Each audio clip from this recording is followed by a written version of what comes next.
Olá, me chamo Ana Beatriz, tenho 21 anos e tirei 1000 na redação do Enem 2024. Meus acertos totais ficaram em 161, sem contar a questão anulada de natureza. No primeiro dia eu fiz 41 acertos em linguagens e minha nota ficou em cerca de 670. Em humanas eu fiz 42 questões e minha nota ficou em 770. Já em naturezas, no segundo dia, eu acertei 39 questões, sem contar anulada, e minha nota ficou 756. Em matemática, eu também acertei 39 questões e minha nota ficou em 870.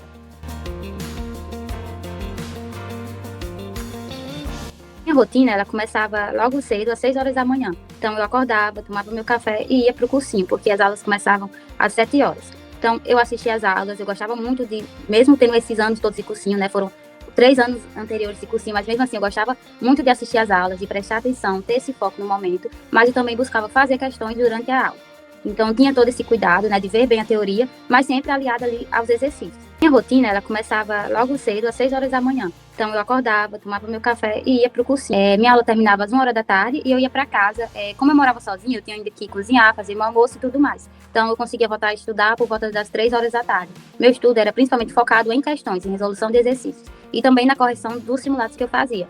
Então, era basicamente isso. Eu buscava sempre ter uma base teórica muito boa, mas não deixando de fazer exercícios, principalmente dos vestibulares que eu prestava, que era Enem e UES. Então, também tinha um estudo semanal de redação, corrigia com corretores do laboratório de redação do meu cursinho, e também no cursinho isolada, que era remoto esse cursinho, era online, então também mandava redação para corrigir. E também na minha semana eu buscava produzir flashcards e diariamente utilizar o Anki nesse estudo. Então era muito importante, era basicamente a minha ferramenta de revisão, o Anki. Então todos os dias, geralmente na parte da tarde, eu estava lá fazendo minha revisão com o Anki. Às vezes no sábado tinha aula extra, mas era online, assistia em casa, tudo certo. Fazia exercícios que eu não tinha conseguido fazer durante a semana, buscava fazer o Anki também para não atrasar. Mas, assim, praticamente toda tarde do sábado eu saía com minhas amigas, assim, para uma cafeteria ou para caminhar no parque, qualquer coisa do tipo. Era uma coisa mais leve, que não ia me atrapalhar no dia anterior, não ia dormir tarde, mas ainda assim, era um momento, assim, da semana que a gente aguardava. Então, a gente planejava, nossa, vamos para tal canto hoje. Quer dizer, no fim de semana, vamos para onde? Então, assim, era importante, assim, você ter, pelo menos um momento da semana para espairecer, para fazer alguma coisa de diferente e realmente se sentir vivo, sair um pouco desse mundo de vestibular. Já no domingo, a gente fazia simulado, eu e minhas colegas, a gente ia todo domingo para o cursinho presencial, e lá era um simulado como no Enem, tinha fiscal, tinha essa coisa de ir no banheiro, e tinha detector de metal, era uma sala de aula, tempo cronometrado, levava lanchinho, assim, tinha todos os elementos de uma prova real do Enem, então foi muito importante. Inclusive, teve um simulado no ano só que eu não consegui terminar o tempo e tive que chutar, então, e no dia do Enem, meu tempo de prova foi excelente, sim. O segundo dia eu terminei, quando eu terminei eu não podia nem entregar a prova, na verdade, quando eu terminei de passar o gabarito. Então, assim, eu acho que eu passei uma hora esperando ainda, e considerando meus acertos, eu acho que foi um tempo, assim, bem utilizado. No primeiro dia também, eu consegui, não fui a das últimas a sair, como era nos outros anos. Então, assim, realmente foi muito importante para mim ter essa prática semanal de simulados com tempo cronometrado e tentando fazer o máximo de questões no menor tempo possível. Legal, bacana. Como é que era a correção dos simulados também? A correção dos simulados acontecia durante a semana, certo? Porque o meu simulado era no domingo à tarde, então de noite eu geralmente ficava assim, fazendo nada mesmo, pedia uma pizza, ficava relaxando, descansando, porque era cansativo. E na segunda, quando o simulado saísse, o resultado e tudo mais, eu pegava os meus erros e estudava em cima deles. Então, assim, via por que eu errei. Os simulados que eu fazia, que eram dos sites, eles tinham resolução comentada. Então, eu lia lá toda a resolução, das questões que eu errei. E realmente fui estudando em cima disso. Então, assim, errei uma questão de geometria. Então, eu ia buscar mais questões, assim, no Google mesmo, sobre geometria para fazer, para realmente ver se eu consegui compreender. E aí eu fui trabalhando realmente em cima dos erros desses simulados. Foi, assim, um diferencial para mim, porque foram muitos simulados ao longo do ano, dos anos, na verdade, simulados, provas antigas, e, assim, a parte de correção foi o que mais me fez evoluir, porque, assim, sem você focar nos seus erros, naquilo que não está dando certo, você realmente fica muito difícil ter bons resultados, porque ali é o que está travando a sua evolução.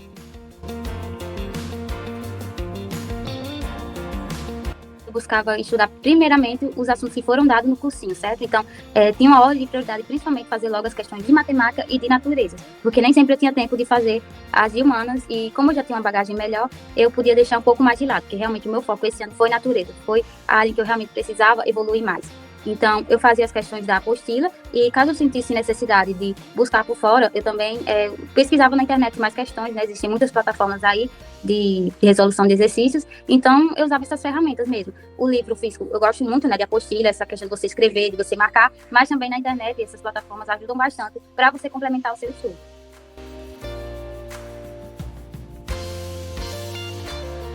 Eu tinha a prática de anotar, né, todas as questões que eu fazia, né, a quantidade de questões. Então, tinha um caderninho e eu anotava assim, 1º de janeiro, 15 questões. Às vezes tinha dia que eu fazia assim, 5 questões, né, um dia, sei lá, de férias, mas eu sempre anotava. Tinha um dia melhores que eu fazia 100 questões, 120, 150, principalmente próximas vestibulares, mas eu acredito que uma média seria 60 a 90 questões. Mas eu sempre anotava assim no caderninho para acompanhar a minha evolução e ver se durante o ano tinha uma constância, porque existiam meses que eu fazia 3.000 questões, mas nos meses mais, assim, de estudo menos intenso, eu podia fazer 700 questões, então variava bastante, mas eu sempre buscava ter uma constância ao longo do ano.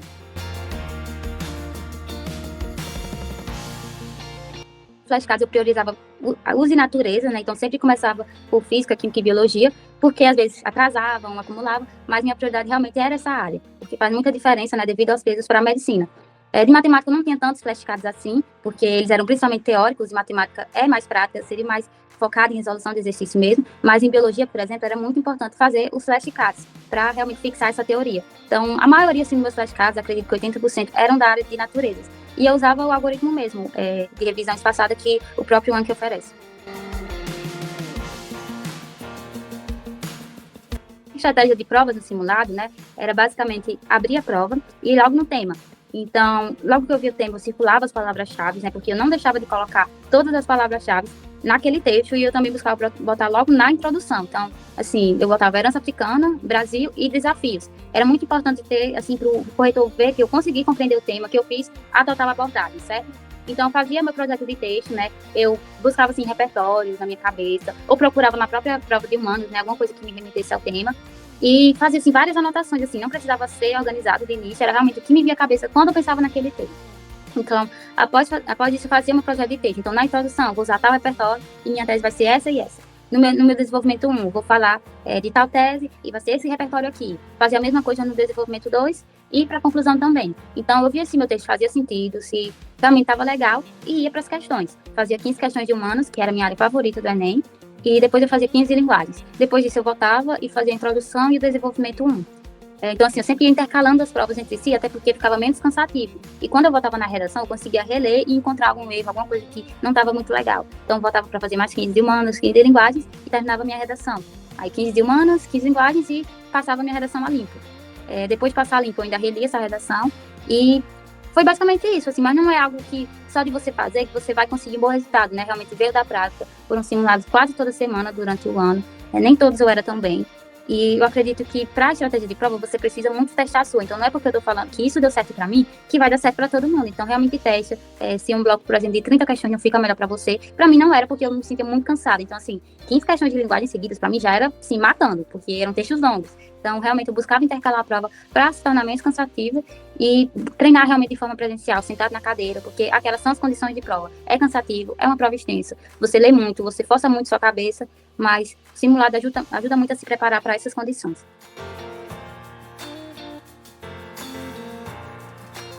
Para o início de um estudo de redação, se você está começando a prestar Enem, é muito importante que você estude as competências exigidas pelos corretores. Então, estude as 5 competências, entenda o que cada uma requer de você.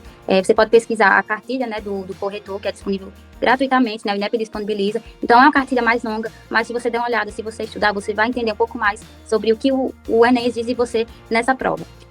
E aí você já consegue começar a estudar repertórios. Eu acho muito importante você ter um vasto conhecimento de mundo, que você adquire tanto estudando para o vestibular, para as outras matérias, por exemplo, estudando história, você tem muito conhecimento para aplicar na redação, mas também sendo proativo e pesquisando por fora, até coisas que o seu cursinho, o curso lá que você faz não vai te proporcionar. Então é importante você buscar em livros. Eu buscava muito também em jornais, em revistas, eu gostava muito de pesquisar nessas fontes, porque eram mais curtas, mas o conteúdo assim era de muita qualidade. Então toda semana eu estava lá pesquisando meus jornais favoritos, minhas revistas favoritas e buscando entender o que era mais importante assim nesse momento para o contexto brasileiro, né? Também eu sempre priorizava referências brasileiras no meu texto, então o Celso Furtado, o Gessé Souza, Josué de Castro, Carolina de Jesus, são muitos autores brasileiros, né, que a gente tem e que assim, realmente conhece a nossa realidade e fica incrível para argumentar numa redação. Então, o meu estudo de redação, ele era com base principalmente em repertório, já que eu tinha um conhecimento já da estrutura, né, devido aos Enems anteriores, mas também a prática semanal, né, somente a prática leva à perfeição. Então, eu cometi muitos erros ao longo do ano, realmente, assim, meus professores, eles puxavam no meu pé, porque eu tirei, assim, diversas notas 880, 920, e realmente, assim, não esperava tirar esse 1000, porque durante o ano, esse ano específico, eu não tirei nenhuma nota 1000 com os meus corretores. Então, assim, eu realmente ficava, meu Deus, será que vai dar certo? Será que eu tô no caminho certo? Porque eu só faço errar, mas realmente, assim, se você continuar insistindo, você continuar absorvendo, assim, o que o corretor quer de você, né, não, aqui que tá errado, isso aqui não tá legal, vou mudar isso aqui, melhorar minha argumentação, tenho que estudar crase e concordância. Se você focar naquilo que eles estão avisando que realmente não tá legal, acredito que você pode sim melhorar bastante. Então, nessa questão de erros, eu utilizava um caderno de erros. Você pode pegar uma folha de ofício normal e anotar assim o que é que você errou em cada redação, principalmente na questão gramatical, né? Existe uma competência que é totalmente focada nisso. Então, era o que eu mais errava, era gramática. Então, cada palavra que eu escrevia errado, cada concordância, assim, que não combinava, que não ficava legal, eu anotava, assim, a forma errada e logo em seguida a forma correta. E antes de toda a prova, todo simulado, eu relia, né, esses erros e ficava fresco, porque quando eu ia escrever aquela palavra lá, eu pensava, opa, já errei isso, então como será que escreve? Então, foi muito importante, assim, eu lapidar em cima dos meus erros para realmente evoluir na redação. Aí também outra coisa que, assim, foi um dos pilares da minha evolução na nota de redação, foi a prática dos simulados, mas não só cronometrar o tempo de redação, e sim o tempo das 90 questões com a redação, até porque eu não fazia a redação direto, assim, eu começava a prova, né, vendo o tema da redação, fazendo o meu brainstorm, a tempestade de ideias, fazia o meu projeto de texto direitinho, mas aí eu, logo em seguida, ia para as questões de humanas, fazia 15 questões, voltava para 15 linguagens, fazia uma introdução, D1. Então, assim, eu não fazia a redação isoladamente. Então, no simulado era muito importante que eu treinasse dessa forma, a forma que eu faria no dia da prova, e foi como eu fiz também. Isso me ajudou muito, tanto a ser mais ágil na redação, quanto a melhorar nas questões, né? Eu tive um bom desempenho no D1, né? Tirei 83 questões de 90, então eu acredito que se deve muito a isso, eu não focar somente na redação, mas também priorizar as questões, porque eu acredito que se eu fizesse a prova na ordem, primeira a redação, depois linguagem, depois humanas, eu poderia me atrapalhar no tempo e não conseguir, por exemplo, ler todas as questões de humanas, ter que pular ou chutar direto pro gabarito, e isso assim, não era possível para a minha realidade, que precisava ir bem em tudo. Então, eu acredito que todas essas coisas foram muito importantes para ter esses acertos e essa nota na redação. Eu era perdida, assim, mas eu acredito que a internet me ajudou muito, porque eu sempre ficava pesquisando no YouTube, assim, como fazer uma redação, e no início eu até pesquisava, assim, redações modelo e tudo mais, só que conforme o tempo foi passando, eu fui praticando mais, eu criei o meu próprio estilo de escrita, né, porque eu acredito que isso ajuda muito a ter uma nota melhor do que a média ali, do que um 920, você ter um estilo de escrita autêntico. Então, é bom você ler outras redações, você ler outros textos, você se inspirar, tentar entender um pouco mais sobre como é a estrutura, os 4 parágrafos, as 2 teses e tudo mais. É muito importante ter isso no seu estudo. Mas, para mim, eu acredito que o meu diferencial foi ter uma escrita autêntica e diferente, assim, da média mesmo, sabe? Você buscar realmente não copiar outros textos. Vou deixar aqui uma redação que eu fiz ao longo do ano. Ainda não é a minha redação do Enem, mas foi uma redação que eu fiz, que tirou uma excelente nota. Então, também, esse tema não é muito fácil, eu tive dificuldade de fazer, mas fica de inspiração para vocês, né? Quando for escrever uma redação. Assim, o intuito não é copiar, mas realmente entender um pouco mais sobre como eu escrevia minhas redações.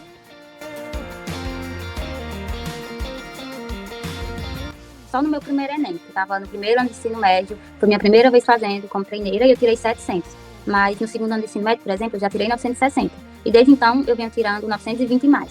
Mas, por exemplo, nos últimos 3 anos, minhas notas foram 920, 940 e 940. Então, eu estava esperando algo em torno disso, 920 e 940. Nunca 960, porque eu só tirei uma vez e faz muito tempo, foi no ensino médio. Então, quando veio o 1000, realmente foi assim, a maior surpresa de todas, porque eu nunca tinha conseguido nem um 980, sabe? Então, foi realmente uma surpresa enorme para mim.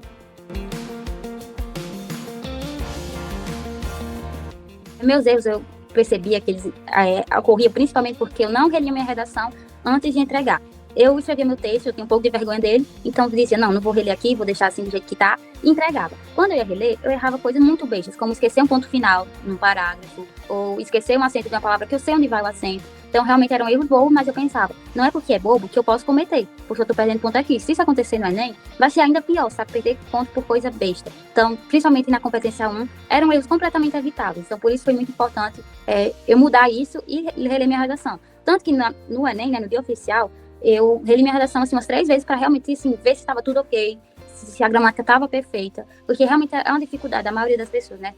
Conheço muita gente que ainda presta Enem, amigas minhas, e sim, é de lei perder ponto na competência 1. Então é importante ter uma atenção assim, muito grande, porque seu erro às vezes não está numa coisa tão gigantesca, tão grotesca. É realmente coisa assim que você escreve no dia a dia, só que lá na hora da prova, devido ao nervosismo, você acaba errando. Eu também perdi ponto na minha competência 5, porque eu acho que eu fazia proposta de intervenções incompletas. Então, assim, eu vinha sempre perdendo, só já era 80 pontos a menos, e eu ficava pensando, o que é que eu faço agora? Vou tentar fazer aqui 2 propostas completas. E era difícil, porque tinha que ter 5 elementos em cada, então ficava uma proposta de intervenção mais longa. Mas eu realmente tentei trabalhar isso para não perder ponto, porque assim, nos últimos 3 Enems oficiais, eu também tinha perdido ponto na competência 5. E é uma competência 5 que você quase que tem a obrigação de fechar, sabe? Porque é preencher um checklist, né, de ter todos os 5 elementos. Então, eu fiquei, não posso mais perder nessa competência. Então, fui analisando assim, né, eu perdi principalmente na competência 1, na competência 5 e na 3, né, em referente à argumentação. Agora, foi o mais difícil para mim, realmente, preencher, assim, todos os requisitos dessa competência 3, porque a argumentação, assim, nem sempre foi o meu forte, e realmente eu não tenho uma dica prática. Eu acho que você tem que estudar muito, pesquisar, buscar desenvolver linhas de raciocínio coerentes. E, assim, quando você for fazer seu texto, você antes faça um projeto para que ele seja um texto cíclico, sabe? Que na introdução você bota um determinado repertório, né? Você introduza com um determinado repertório e na sua conclusão você coloque um fecho e faça uma ligação com esse repertório da introdução. Então, assim, quando você colocar suas teses no desenvolvimento 1 e no D2, você retomar no início dos desenvolvimentos. Então, assim, foi realmente ter esse cuidado ao longo de todo o texto para que ele não pareça, assim, 4 textos dependentes, sabe? Para que ele seja totalmente ligado entre um parágrafo e outro. Como eu tive que me mudar para morar sozinha e conciliar com o cursinho, realmente era um desafio, assim, esse cansaço, né? Porque eu não tinha vida só de estudante, mas também de dona de casa. Então, eu tinha que cuidar do que eu ia comer, preparar minhas refeições, arrumar a casa. Mas, assim, eu acredito que com a organização você resolve tudo. Então, na verdade, eu morava com outras 2 estudantes, né? Mas cada um tinha suas responsabilidades, dividia as tarefas.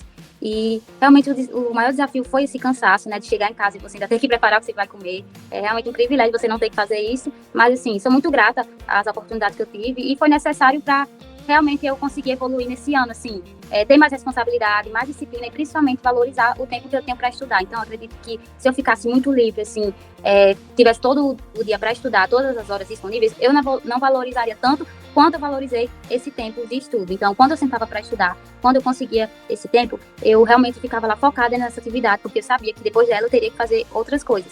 Então, realmente me ajudou com a disciplina. Eu acredito que foi uma experiência positiva.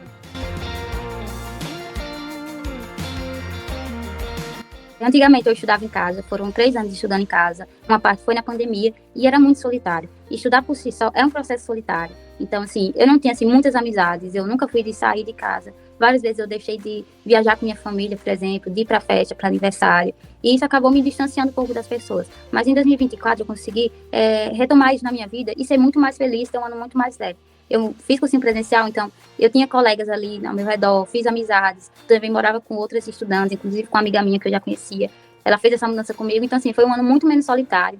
Eu também namorava, na verdade eu namorei durante todos meus anos de vestibulares. E assim, eu sempre tentava não deixar de viver. Durante um período assim, eu também treinava, tinha época que era mais corrido, que eu não conseguia fazer tanto exercício, mas sempre tentava, assim, ter atividade física, ou correr no parque, fazer qualquer coisa do tipo, e ter, assim, realmente uma vida social, por mais que, assim, não seja tão badalada, assim, no ano de vestibular, mas é importante, assim, que você cultive amizades, que você tenha momentos com sua família, porque isso torna tudo, assim, muito melhor, e você chega no Enem, no dia da prova, muito mais leve, sabe? Você não sente tanta pressão assim, porque você se entende como um ser muito maior do que só a prova do Enem.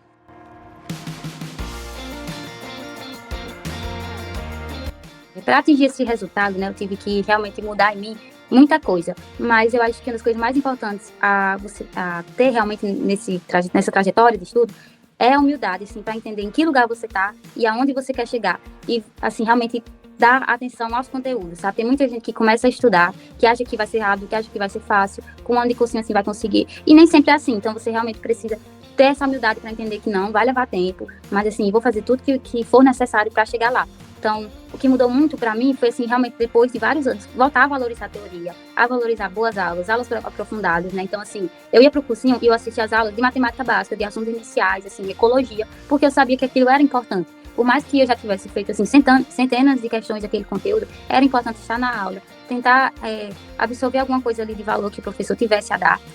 E também sempre fazer questões, né? Você sempre buscar melhorar, sempre tentar se desafiar e sair da sua zona de conforto também é muito importante. Então, sair da minha zona de conforto em 2024 foi justamente me mudar para fazer um cursinho, porque na minha cidade não tem nenhum cursinho, então foi necessário, fiquei longe da família, tive que lidar com a saudade e tudo mais, esse sentimento de solidão, mas assim, é muito importante que você realmente abra mão de certas coisas para conseguir bons resultados. Então, são muitos pilares, são muitas coisas, a gente sempre tenta dar conta de tudo, mas eu acho que o principal é se você escolher um método de estudo que dê certo com você, você buscar se conhecer, né? Tenta ver se você se dá melhor assim, com livro didático, com apostila, com videoaula, aula presencial, mas assim, buscar o que é que funciona melhor para você, porque não existe uma receita mágica da aprovação. Cada pessoa vai ter sua própria trajetória e eu acho que foi isso. Que em 7 anos deu para mudar bastante coisa, assim, mas o principal, acredito que foi minha mentalidade. Quando eu comecei a estudar, eu não achava que seria tão difícil quanto foi. Não imaginava que eu ia levar tanto tempo, nem que levaria tanto esforço. Mas, realmente, assim, o tempo foi passando e eu fui buscando evoluir. Eu acho que esse foi o motivo de eu não desistir também no meio do caminho, foi porque cada ano eu via a minha evolução, meus acertos aumentavam, minha média aumentava. Então, realmente foi o que me fez continuar firme. Eu acredito que esse período, essa trajetória de vestibular, muda a gente como pessoa. A gente passa a ter mais humildade, a colocar os pés no chão e entender que coisas grandes, assim, levam tempo, mas que é totalmente possível construir. Então, mudou também a questão da minha disciplina, porque antes eu era muito mais procrastinadora. Eu não valorizava tanto tempo que eu tenho, assim. E, hoje em dia, para estudar, assim, eu tenho muito mais foco, porque a gente se torna um estudante profissional, certo? Então, assim, mudou realmente muita coisa na minha vida e eu acredito que são ensinamentos que eu vou levar para a faculdade e para o resto da minha vida, né? Pretendo continuar estudando aí enquanto for possível. Então, realmente, assim, você valorizar essa oportunidade de estudar, porque realmente é uma dádiva, é um privilégio. E hoje eu enxergo, assim, com muito mais carinho também as pessoas que tentam, porque realmente não é fácil, requer muito da gente, tem muita gente tentando, mas, assim, totalmente possível de realizar. Até porque quem passa em medicina, quem atinge notas altas, são pessoas comuns que se esforçaram, né? Existem pessoas, assim, fora da curva, que passam de primeira, que na primeira tentativa, assim, tiram a nota estratosférica, mas essa é a minoria. Eu sou uma pessoa, assim, comum, na média, que tive que me esforçar mais tempo, mas, assim, não é demérito nenhum. Então, eu acho que essa é a mensagem que eu quero passar. Sobre a correção por inteligência artificial, é muito interessante essa história, porque após o Enem, eu não estava confiante com a minha redação, né? Então, acho que um mês depois eu coloquei para uma certa inteligência artificial, e na verdade é mais conhecida, ChatGPT. Eu coloquei para corrigir minha redação, porque eu estava com muito medo de levar para os meus corretores, porque eles já eram muito rígidos comigo, eles me davam 920, 880, então se eles me dessem essa nota, eu já ia achar que eu ia muito mal no Enem. Então, assim, para mim ali seria um atestado de assim, derrota mesmo. Nós não vou passar porque minha redação não vai vir uma nota boa. E veio 1000. Então, essa inteligência artificial, ela me deu, acho que foi 920 na redação, assim, não chegou a ser 960. Então eu fiquei assim, nossa, a inteligência artificial me deu essa nota, o que é que eu vou tirar no Enem, meu Deus? Então, assim, eu não falei pra ninguém, eu só vi aquilo, eu fiquei, meu Deus, será que é assim mesmo? Será que isso funciona? Mas aí eu deixei de lado. E aí quando veio a nota, quando veio 1000, eu lembrei disso aí, que eu pesquisei sozinha, assim, nem contei pra ninguém, fiquei com vergonha. E fiquei, nossa, realmente, assim, é diferente, sabe? Porque talvez a inteligência artificial não tenha entendido o meu estilo de escrita, sabe? Que não é baseado no modelo pronto, que é uma coisa, assim, mais livre. E tem achado aí, ó, que faltava alguma coisa, que tinha alguma falha. Mas meus corretores, né, graças a Deus, conseguiram entender o que eu quis dizer e veio aí essa nota. Agora, sobre os modelos prontos, assim, não tenho nada contra, não vou fazer nenhum ataque. Quem quiser usar, pode usar, mas eu nunca me senti à vontade usando. Porque eu acredito que cada redação, ela é um texto diferente. Então, se eu ia fazer um texto sobre saúde, por exemplo, ele era totalmente diferente do que eu ia fazer sobre educação, sobre racismo. Então, assim, eu sempre, em cada redação, eu tentava dar tudo de mim e buscar o máximo de referência que eu tinha em relação àquele eixo temático. Não precisava ser necessariamente o tema da herança africana, mas pelo menos sobre temas sociais do Brasil, ou povos originários, sabe, essa herança cultural. Não precisava ser um repertório assim, tão específico assim, que você só encontraria no artigo acadêmico sobre aquilo, mas tentar se aproximar o máximo possível. E também uma coisa que eu sempre busquei foi utilizar autores brasileiros, porque para mim não fazia sentido usar um modelo pronto, sei lá, com um teórico francês que viveu no século XIII para falar de uma situação brasileira, sabe? Para mim aquilo assim não se encaixava tão bem quanto eu falar de um Josué de Castro, sabe? Que viveu aqui, que estudou a fome no Brasil. Para mim isso deixava o texto muito mais rico e assim realmente dava sentido para minha argumentação.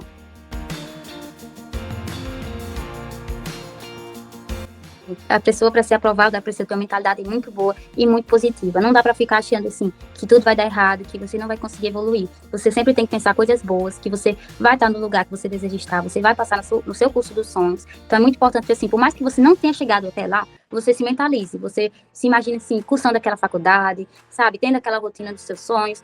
Então é muito importante assim você ter essa positividade durante o ano, certo? Porque isso te mantém motivado e também disciplinado para continuar estudando. Então, assim, realmente é difícil, assim, não vou dizer que é fácil, que, assim, parece fácil de mágica, não é, você vai ter que estudar, mas é totalmente possível para pessoas normais como eu. Então, assim, pode ser que você leve um tempo a mais do que você prevê, mas isso não é motivo para desistir. Então, assim, um dia a recompensa vem e vale muito a pena, assim, só de ver aquela nota, aquela média, assim, já tirou um peso enorme das minhas costas, e é como se eu nem lembrasse como era estudar. Então, realmente, aquele clichê que o pessoal fala, que só não passa quem desiste, é totalmente real. Então, minha sugestão, minha dica, assim, é realmente você tentar até você conseguir o que você quer e não desistir no caminho, não se contentar com pouca coisa, porque se você tem esse sonho, você quer cursar medicina, direito, qualquer curso mais concorrido, continue estudando, porque pode ter certeza que um dia você vai conseguir.